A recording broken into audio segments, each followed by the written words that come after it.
men are drinking beer from one of the world's classic breweries, in one of the world's greatest brewing nations.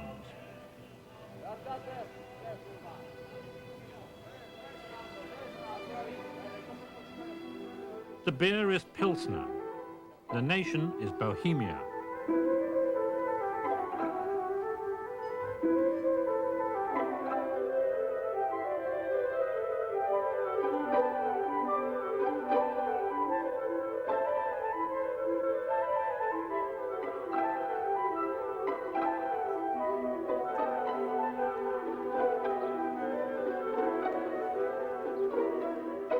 This is Prague, the capital of Bohemia.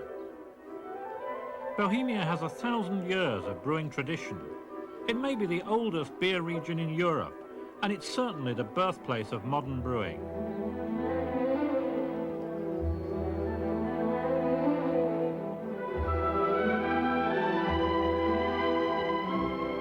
Bohemia, once the Kingdom of Wenceslas, is today the heart of modern Czechoslovakia. One of its towns, Pilsen, gives its name to the world's most widely produced beer style. Another Bohemian town gives its name to the world's biggest selling brand of beer. From the redwood forest to the Gulf Stream waters, this Bud was made for you and me. Well, not exactly this Budweiser, because this Budweiser was made in the town of Budweis. And as you can see, Budweis is not in the United States.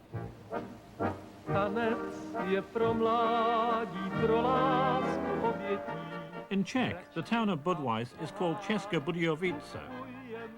Budweis has been a brewing centre since the 1200s. It had the Bohemian Royal Brewery in the 1500s. And in 1876, the celebrated beers of Budweis inspired America's first mass-market brewer. He decided to call his American beer Budweiser. In Budweis today, the Budvar brewery makes a beer called Budweiser Budvar. They consider theirs to be the original, even though this particular brewery was not established until 1895. Although they share a name and are similar in style, the Czech and American beers are separate products, each with its own character. The Czech brewers started with some built-in advantages. Budweis became a brewing centre for good reason. Beneath this brew house, there are wells producing some of the cleanest and softest brewing water to be found anywhere. Their malting barley from Moravia in the east of Slovakia is renowned throughout the world of brewing. So are their hops from the west and north of Bohemia. In this magnificent copper vessel, the sweet malts of Moravia meet the soft water of Budweis. Lots of lager brewers would be happy to do that by a simple infusion. But here at Budweiser Budvar, they use the traditional continental method. It's rather grandly called double decoction. It takes 6 hours. It's a lot of trouble, but they say it's worth the trouble because it imparts just that extra little malt character to the finished beer. And in this equally handsome copper vessel, the juices of the malt meet the hops of Bohemia.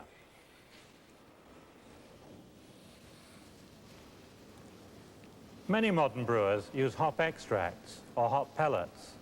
At Budweiser Budvar, as you can see, they use the whole flower of the hop. Almost all brewers boil their brew for an hour and a half, but at Budweiser Budvar, they boil for 2 hours. They say these extra little bits of trouble and extra time give them a beer with just that bit more hop character and just that bit more brightness. Extra trouble and extra time are the hallmarks of Czech brewing. Nowhere is this more evident than in the process of maturation, or lagering. Some lager brewers are content to mature their beers for less than 3 weeks. Budweiser Budvar, classic 3 months. There's another refinement during lagering. Young beer is added to the brew to create a secondary fermentation and a soft, natural carbonation. During its 3 months in the lagering tank, the beer gets sparkle and its clarity. Of course, I can't see that in this sampling level, but I can taste the beer. There's nothing quite as fresh tasting as beer straight out of the lagering tank, without any filtration. and there's nothing quite as creamy as the beers I've tasted in Czechoslovakia. The Czech brewers say that it's a long lagering time that gives their beers their creaminess and their very, very dense head. And they like to demonstrate this by placing a coin on top of the head of the beer and saying, look, our beer's so good that it even keeps our currency afloat. And it does.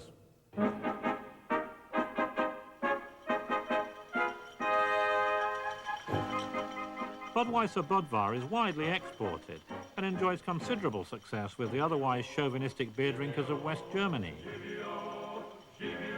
However, the Czech and American Budweisers are rarely to be found on the same shelf. The two companies have, over the years, been in several court cases over the right to use the label Budweiser. In Britain, a judge delivered the benevolent opinion that they could both use the name. With its royal pedigree, the Czech brew is known as the Beer of Kings. With New World swagger, the American brew calls itself the King of Beers.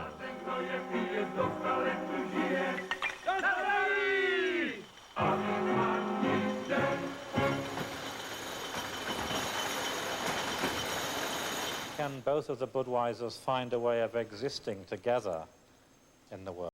Can you find a modus vivendi? Obě piva v současné době existují na společném trhu v Anglii, kde se prodává jak teda československý Budweiser Budvar, tak i americký Budweiser, lépe řečeno Budweiser. Snahou americké společnosti je prodávat svůj Budweiser na evropských trzích a za tím účelem se v současné době vedou mezi naším pivovarem a společností Anheuser-Busch složitá jednání. This may seem a rather obvious question, but from your viewpoint, which is the best Budweiser beer?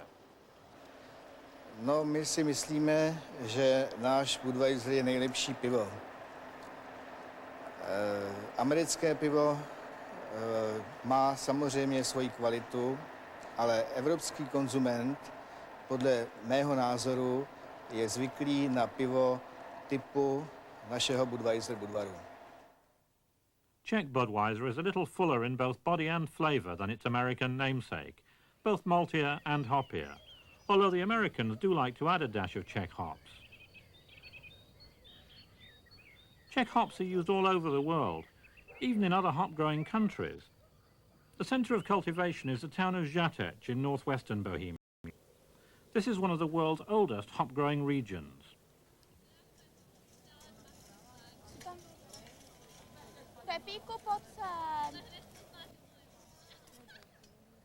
This red clay earth produces the most expensive hops in the world. When these vines mature in 2 or 3 months' time, they'll produce cones like these. This variety of hop is sometimes simply called the Bohemian Red, but more often it's known by the old German name derived from the town of Žatec. It's called a Zarza hop, and there is no hop more delicate, more fragrant anywhere in the world.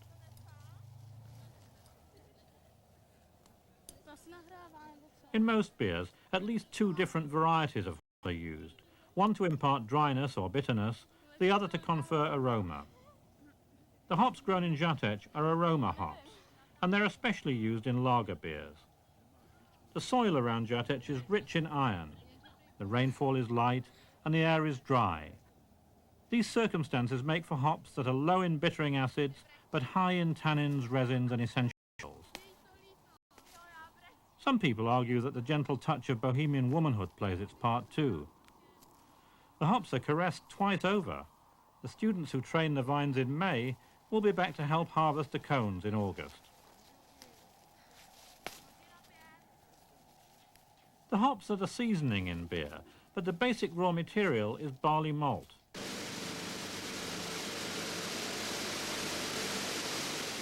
The Czechs have excellent barley, and they use very traditional means of turning it into malt. First, the corns of barley are soaked for 3 days.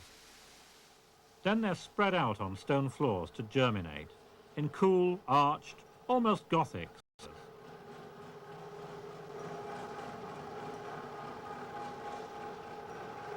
The barley corns have to be turned constantly to keep them separate, cool and aerated.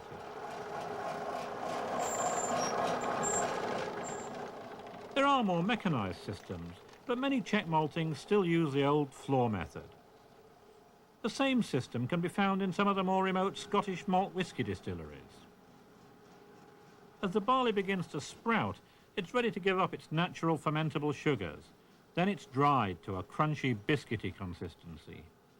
Malt is one of the life forces in every beer. You should be able to taste it in every glass. This malt has been dried in a kiln. When the maltster dries his malt like this, he can make it golden and clean tasting, he can make it amber and sweet, or dark and roasty like coffee. And each of these different styles of malt will eventually contribute to a different style of beer. The golden, clean-tasting malt they make here is known to brewers all over the world as Pilsner malt, and there's a good reason for that. The world's first golden-coloured beer was made at this brewery in Pilsen, Bohemia in 1842. It was an instant success, and breweries all over the world copied it. Today, if you look at the small print on the label of a famous lager beer, like a Heineken or a Carlsberg, or even a can of Miller Lite, you'll see the phrase Pilsner beer or Pilsner lager. But there's only one original Pilsner, and it's still made here at this brewery. It's called Pilsner Urquell, and that translates quite simply as Pilsner beer from the original source. I love exploring old breweries that have grown up over the years. They're always such a jumble of architectural styles. A dash of grandeur here, a thump of industrial brutalism there, a cosy corner, a mysterious structure. They have the same fascination as big railway stations.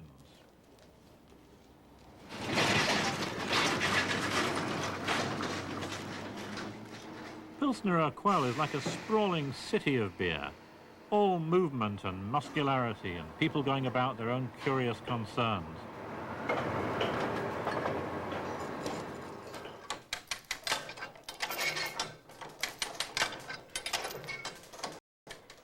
There's a hidden city too, under the ground. That's the bit I like best. 9 kilometers of corridor were cut into the sandstone underneath the town of Pilsen when this brewery was built. It's a cold, shadowy, seemingly deserted place. There is life down here, of a primitive micro-organic kind. Pilsen's yeast working its way through an underground journey of fermentation in line after line of oak vessels. There are 1,500 of them, some over 80 years old. No other brewery in the world has anything like as many open fermenters. Hardly any use wooden fermenters at all, especially uncoated wood. The cleaning and maintenance of these vessels is a nightmare, but they provide a unique microclimate for Pilsen's extraordinary 5-strain yeast and a crucial rendezvous on the road to a remarkably complex beer.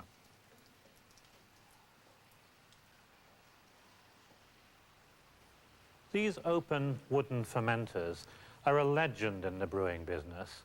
Brewers everywhere else think that the people at Pilsner Urquell should throw the lot out and get something a bit more modern, preferably in stainless steel. The people at Pilsen say they won't.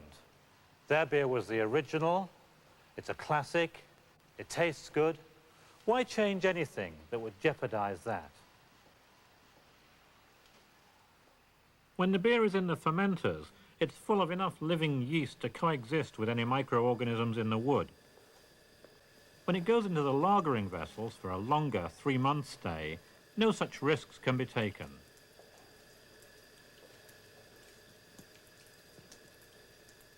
There are 3,500 of these vessels in gallery after gallery. They too are made of oak.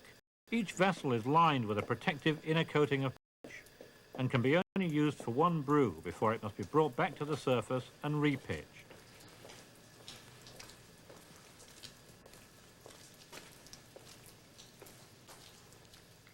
In the echoing, dripping light, the beer hunter can feel like a hunted man.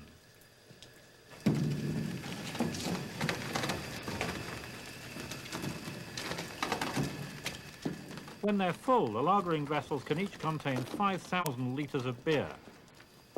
When they're empty, each demands the attention of 2 or 3 workers as it rolls majestically through the brewery.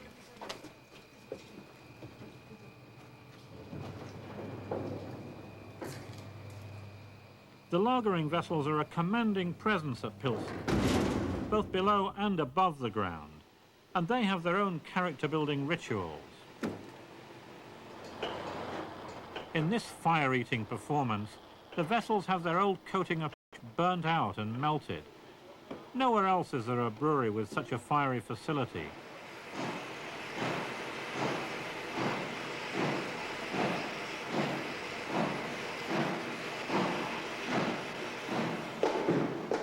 When the inside has been stripped down to the wood, molten new pitch is applied.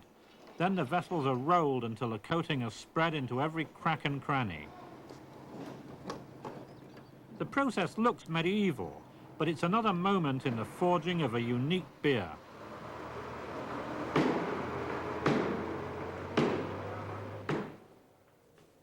The journey through the brewery ends here, the most serene place in Pilsen, the tasting room.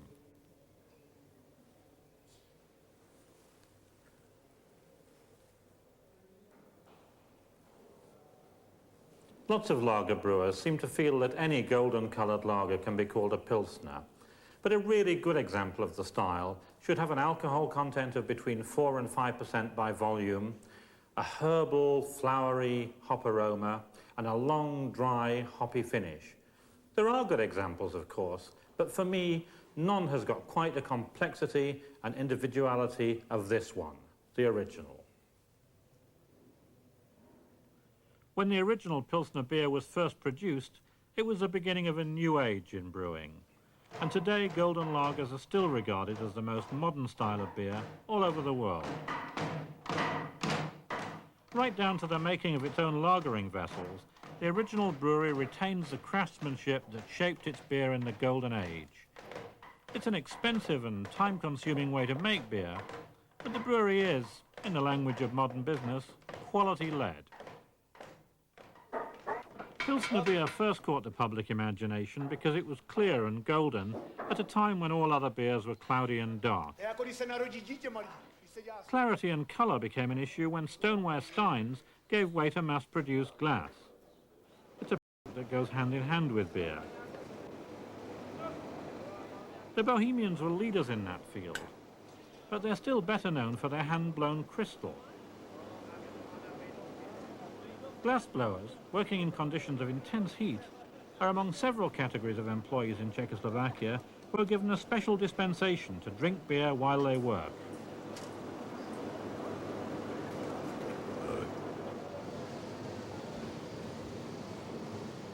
In the heat of this foundry, workers have the same dispensation.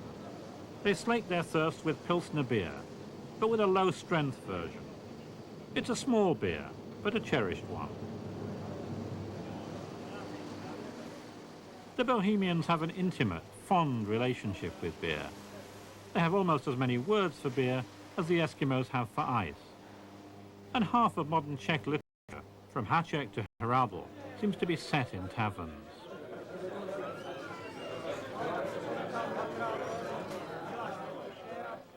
One of the best-loved literary taverns is the Golden Tiger in Prague.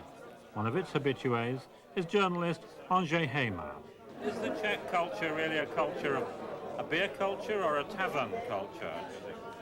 Well, it's certainly better to drink draft beer in the pub than drink bottled beer at home and watch television, I dare say. And I think Czechs are very friendly people who like to socialize, and that's why they go to pubs and drink beer and talk about things. What do they talk about in taverns? What do they talk about? Yeah. Well, the meaning of life, international politics, and soccer, naturally.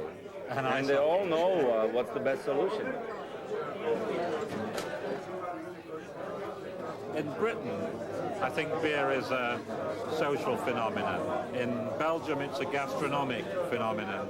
In Germany, it's almost a religious phenomenon. What is it in Czechoslovakia? Well, with a pinch of salt, you could say that it's it's a philosophical phenomenon here. The Czechs are known from political history not to rush into things. They like to be conservative about changes. And I think beer helps in that respect. It's a thing that gets you moving slowly, rolling rather than rushing, and in times of great decisions, Czechs usually have another beer. Such a decisive moment was a turning point in the story of the good soldier Švejk, the Czechs' national hero. Švejk failed to join his regiment because, in his words, "It happened to me that I drank one beer after another."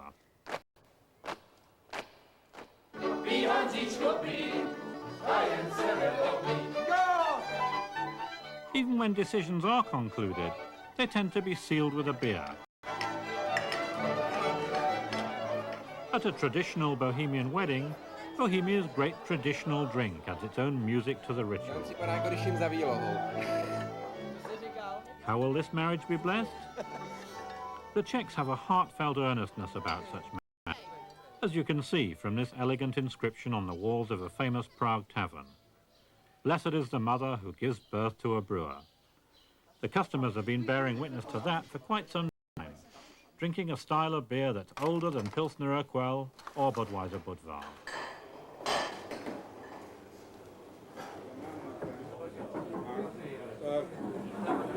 One of the social rituals of Prague is a glass of this very spicy dark lager and a snack of this extremely smelly cheese at this old tavern. They call it U Fleku, after the Flekovsky family, who founded it in 1499. It's the only place you can buy the U Fleku beer. They make it upstairs. And this place is the oldest homebrew pub anywhere in the world.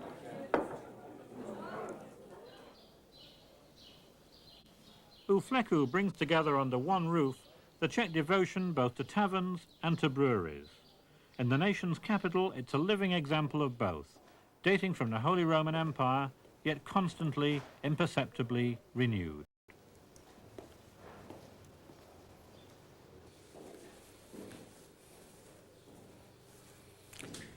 As you can see, it's a very traditional-looking brew house. After all, they have been making beer here for 500 years continuously. But 5 years ago, they refitted the whole place, spent quite a bit of money on it. And so far as I can see, they haven't changed a thing. Not much changes in the fabric of Prague either. These are the streets trodden by Smetana and Dvořák, Kafka and Einstein. The buildings gently crumble, and are almost as slowly renovated. In a couple of dozen great beer taverns, the debates roll on. The Czech novelist Josef Skvorecký once said that the Bohemians seem to be solving the mystery of human existence when they talk about beer. In Bohemia, there are some fine beers to talk about, some wonderful beers to hunt down and to protect.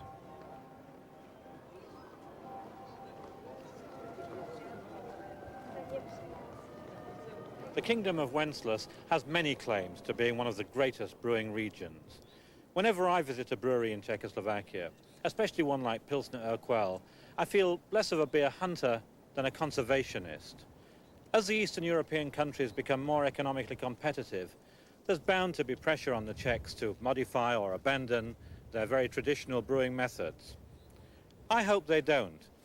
It may seem heresy to suggest this, but I'd rather they charge more for their beer, at least in export markets. After all, you don't expect a bottle of Montrachet for the price of a table wine.